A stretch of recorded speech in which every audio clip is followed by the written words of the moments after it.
Welcome back to our podcast, On the Line, where we talk about all things wrestling. We're your hosts, Kenny Sproat and Gigi Rivas. Today we're here with our coach, Matt Paeth. How's it going?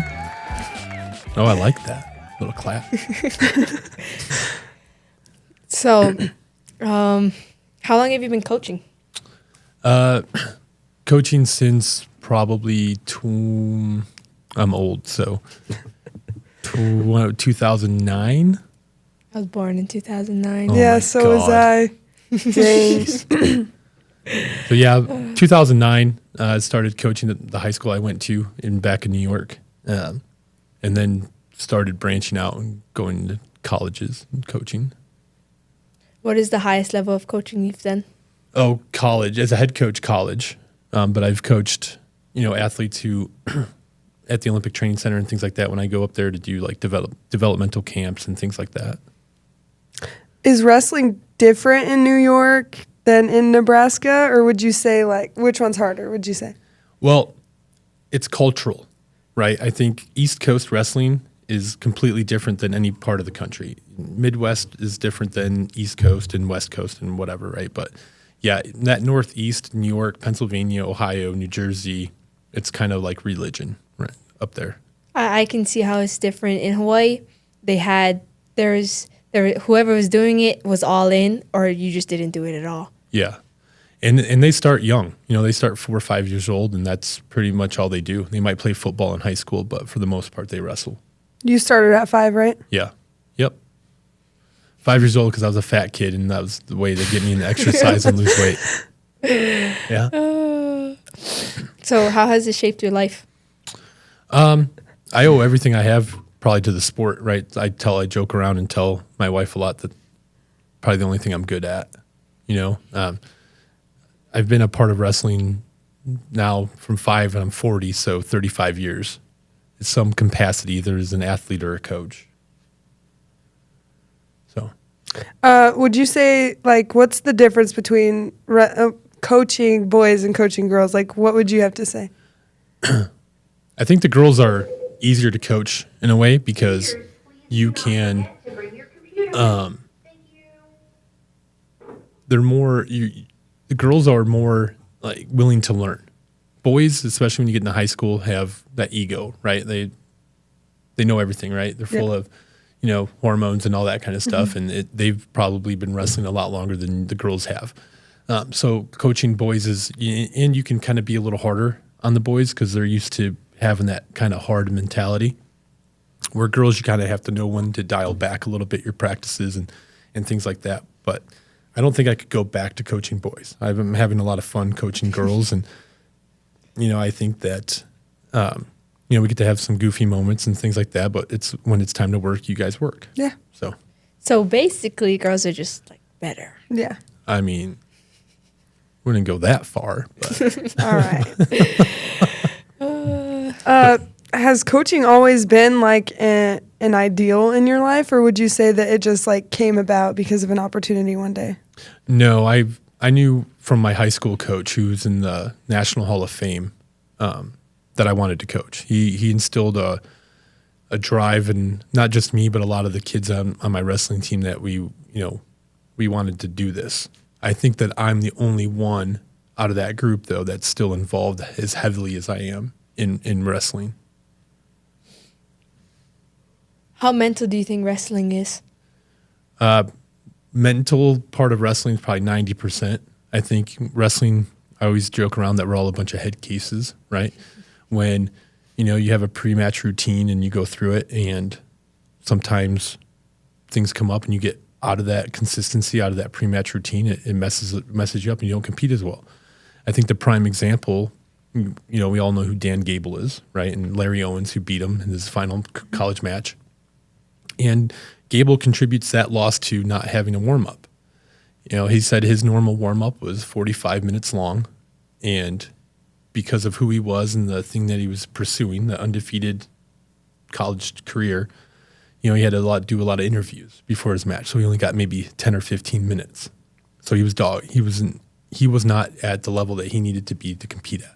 And that's why when, I talk to athletes and athletes that I work with outside of our program, on the mental side of it, we dive into that consistency part of having a good pre-match routine and going through the steps, and not letting anybody interfere with that. And that's why, at matches and stuff, I pace a lot.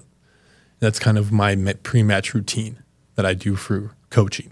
Yeah. So it's not me just being crazy and wound up, it's just part of that competitive side coming out of me. Yeah. I think everyone thinks you're crazy. Probably the most. Especially after that caffeine last time in Columbus. Yeah. I drink a lot of caffeine, but Yeah. I think that it's important for the coach to kind of have that competitive mindset too, and we look around at teams that we wrestle, how many of those coaches you think are in the room wrestling with their athletes like we can? Rarely any. Yeah. Yeah. And I think it's important that the wrestling coaches can still compete and train with you guys. I think it just gives you that feel of someone that's a little more experienced, Yeah. Speaking of competing, what's the highest level you've competed at? I competed at college. I tried out for the Olympics a few times, unsuccessfully, This last time during 2020, I kind of knew, and I was a college coach, but I kind of knew I was past my prime. But it was just one of those things where you have that dream since you're 5, and you want to pursue that dream as long as you can and as much as you can. And, I knew probably wasn't going to happen, but, a lot of things happened that year. When my daughter was born, I was trying to train and compete full time, and just a lot of outside variables, derailed me. But ultimately, in my back of my mind, I knew that this was probably a far-reached goal at this point in my life.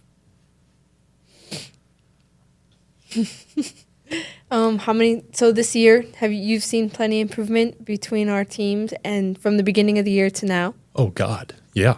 I mean, you're not the same girls that you were when you came into conditioning or even open mats. Yeah. Right? I came in knowing somewhat of the history of the program with very low expectations. I think, and I wrote it down, but because I was trying to come up with, I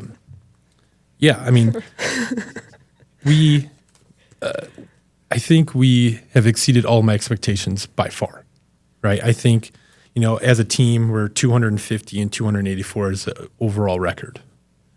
The girls that what I would say would be going to districts if I had to look at the team right now, which that's not set until the week of. Yeah. Right. But right now, if I had to pick the team, you guys are 184 and 126 for those girls that are going to state or going to districts. Sorry. I mean, that's pretty good. Yeah. I don't know what your overall record last year was or anything like that. But for me, for a first year, I think that's incredible. We've scored over 2,000 match points. Yeah. Even being in the program for me, even being in the program and being a bystander of that, I definitely think that all of us have improved extremely since you've been here. Good. Yeah. That makes me happy, right? I mean, that should be the point. Yeah. It's going to take time to build that culture. It doesn't happen in a year, right? And I think when I got interviewed and hired, I gave them a 5-year plan, and we're ahead of that tremendously. Yeah. So. How many state qualifiers do you think we'll have this year? Right now, there's a couple that are on the bubble, right? Mm-hmm. Tough weight classes, and we have a weight class that we're in need of, right? 135 pounds, and there's 2 athletes that want that spot, and I think that we'll see how these next few events go and who we'll pick. I think right now we have 7 who could qualify. 9 if the 2 bubble ones have a good tournament. But I think 6 to 7 is the number. Why do you laugh? That's too high? No, you said 6, 7. Oh, gee, yeah. That wasn't on purpose, but no, I think if we qualify 6, the number in my head and the dream that I've been having, the recurring dream that I have since I got hired, is 8. And then some medals, but I don't want to count my chickens before they hatch, right? Yeah. I think Kendi will definitely place at state this year, hopefully. I think you're going to too. You're just gonna dominate over there. I think you all have the ability to place and qualify. Yeah, if we try our hardest and don't give up, I feel like a lot of us could place. Yeah, you do your job, right? Yeah. Be professional. We preach it every day in the room, right? Be professional, do your job, have fun. Yep. So On the way to state, what do you think is an ideal practice to get us into that mindset, into the like goal body or whatever? I think we don't change anything, right? I think we keep it light, we keep it fun. We work hard. Coaching staff can dance all as much as they want, and you guys too. But I think keeping it light, loose, not very serious, right? I've learned some things this year too on how to coach girls too. Me being all jacked up and really aggressive and trying to fire you up isn't the way. I think you wrestle best, and we saw that at Gehring. I think you, after coming off that hard duel against Kearney, right? We went to Gehring, and then it was kind of loose, kind of relaxed during Gehring, and then you guys wrestled well. I mean, well, not you because you didn't go, but you wrestled really well. The one match that you had because you hurt the girl. Yeah.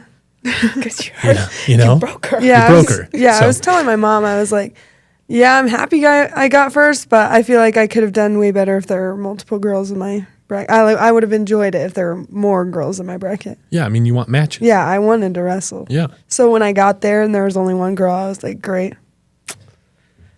I mean, I'm just gonna have to beat her too, I guess. Well, I did. I heard her. And she'll be in our district. So that's a district win that will help Yeah. you with seeding, right? Well- That's important. Even though she was like strong and riding up on me, I was still up 8-0. So I definitely have hopes for that match at districts. Yeah.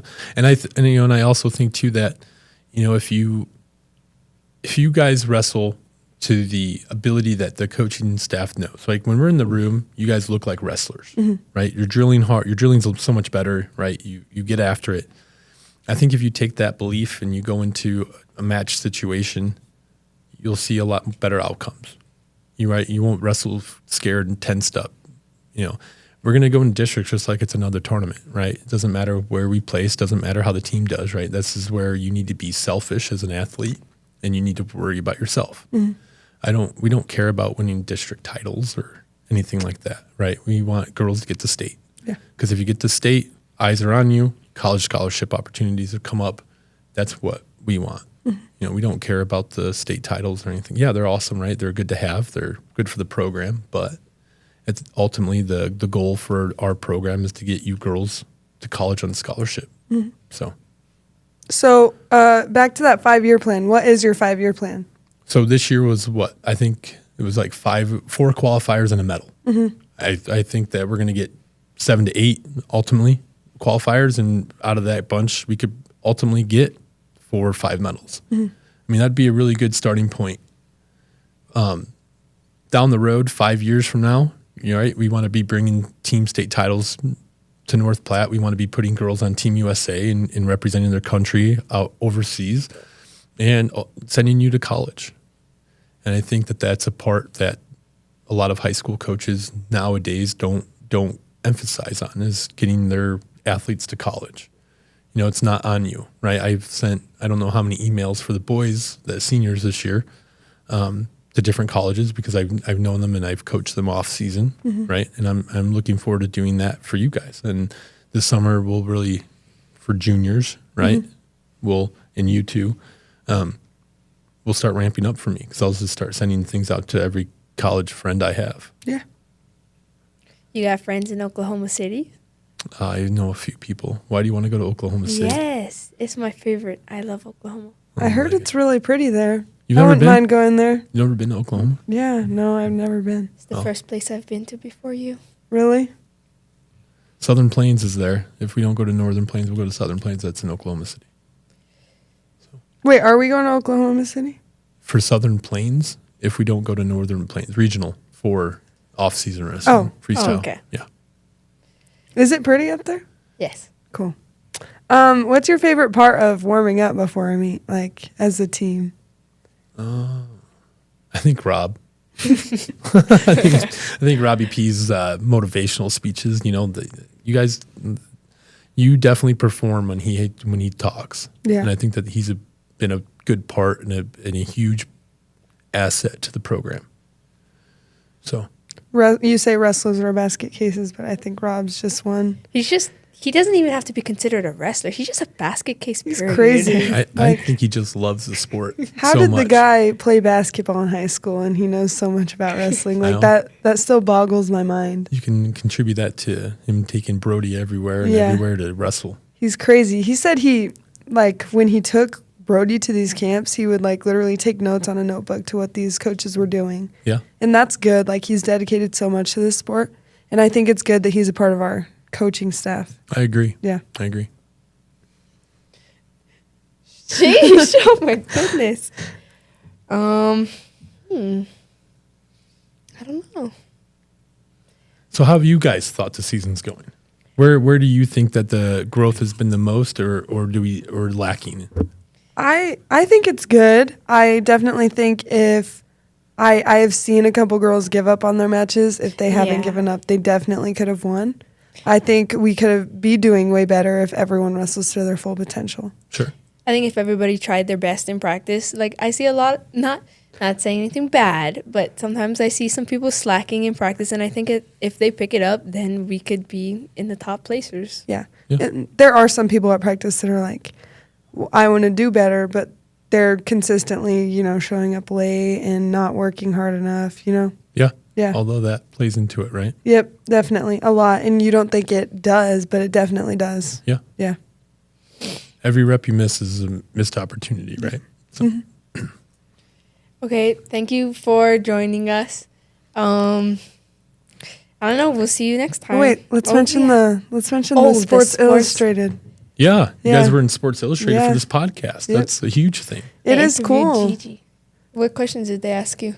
They asked me, I forgot, but I remember. Hang on. You think I could pull up the article right now? Yeah, go ahead. Okay. We pressed for time. Oh, We have a long time till practice.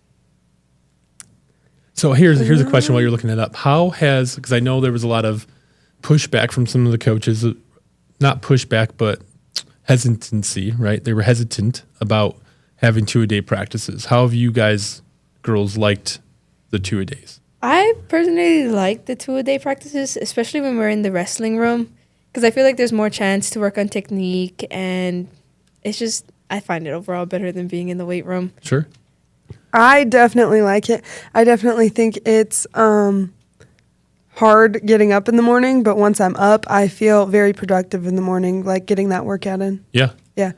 And I wouldn't want to be like at the school until 6:30 at night. So I definitely like getting out early. Yeah, Sure. definitely. Wow, you're just like, Yeah, I'm scrolling. Is What that was, it? what was Yeah. cool about that Sports Illustrated? So it used to be called like Sports Illustrated for Kids when I was in school, and then they transitioned it over, I think, to high school. But what's cool is that that's a national thing, right? So a lot of people got eyes on North Platte ladies wrestling, and I think that that's the cool part, right? Like before, who ever heard of North Platte? Yeah, where Wrestling. is North Platte? Right, Even exactly. So I think that part is cool, just bringing some eyes on our program and telling them like our philosophy on things and how that worked. And there's people all around the country that are they're reading these articles, and I think it's so cool that like they know about us. Yeah, and a lot of friends that I have too that didn't know I was coaching here, right? Oh, shoot, Matt's, because I got a phone call from people on the East Coast. It was like, hey, man, that was cool, Yeah. So it's really awesome to bring that notoriety, that publicity to North Platte. It says, I want other people to try and understand why wrestlers love doing what they do and that it isn't just for the fun of it, said Gigi Rivas, a junior who wrestles for North Platte High School and co-hosts On the Line. And then along with Gigi, Coach Paeth kindly spent time talking with Sports Illustrated about the launch of On the Line, a wrestling podcast. The Lady Bulldogs 2025-26 wrestling season in Nebraska and why their pride and passion for girls high school wrestling is in North Platte can be easily felt with each episode. So with that said, what legacy do you two want to leave behind North Platte for girls and women's wrestling here in North Platte? What's the legacy that you want to leave behind? I want them to be able to like look up to us and say, I'm going to be like them. I want to I want to be this good and have this much effort in practice and just like be an overall good person, good wrestler. Yeah.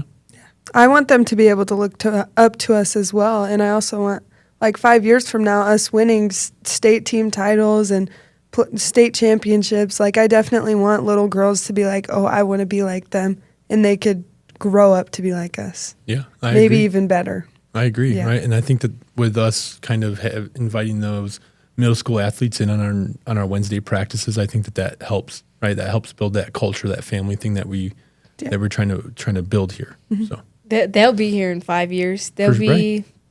Some of them will be here Seniors? next year. Yeah. You know, some of those girls like Peyton Meyer. Yeah. You know, She's going to do great. she's going to be an a incoming great freshman. wrestler. That's somebody you should have on the podcast and say, Definitely. hey, what are you looking forward to Yeah. coming into high school? You know, because she's in the room every day with us. Mm-hmm. And you can see it when she goes and wrestles on the weekend. You can see that pace that she has is so much higher. Yeah. And there's not a lot of girls that are willing to do that, you know, get up early. They're going to have to start doing it next year or the year after, but like she's doing it out of a choice. Like, Yeah. yeah. And that when all in preparation for April in Spokane to try to make a Team USA. Yeah. She's a very good wrestler. Yeah. And she's only been doing it for a year. Yeah. It's you know? good. So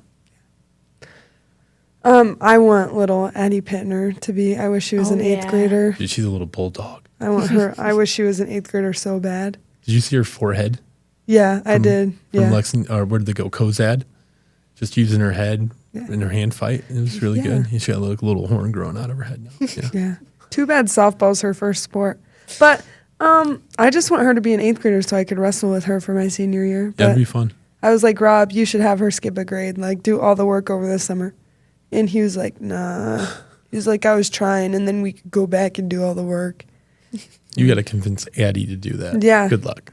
She'll probably not. I want to go out with my friends. Yeah. Yeah. What piece of advice do you have for anyone watching this? Trust the process, right?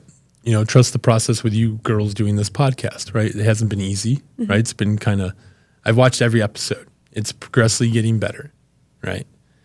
Maybe a little giggling, but that's okay, right? Maybe a little, I don't know. Yeah, and right, you're still, what is this, the sixth episode? Fifth or sixth? Sixth or seventh. Sixth or seventh, okay. Sixth or seventh episode, right? And you can tell you're getting more comfortable in it. And I would just, keep doing it, right? Trial and error. Yeah. Trust the process, enjoy the effort, have fun, right? And that's why we preach in wrestling, have fun.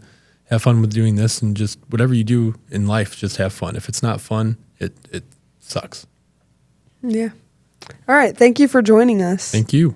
We'll see you next time on the Line.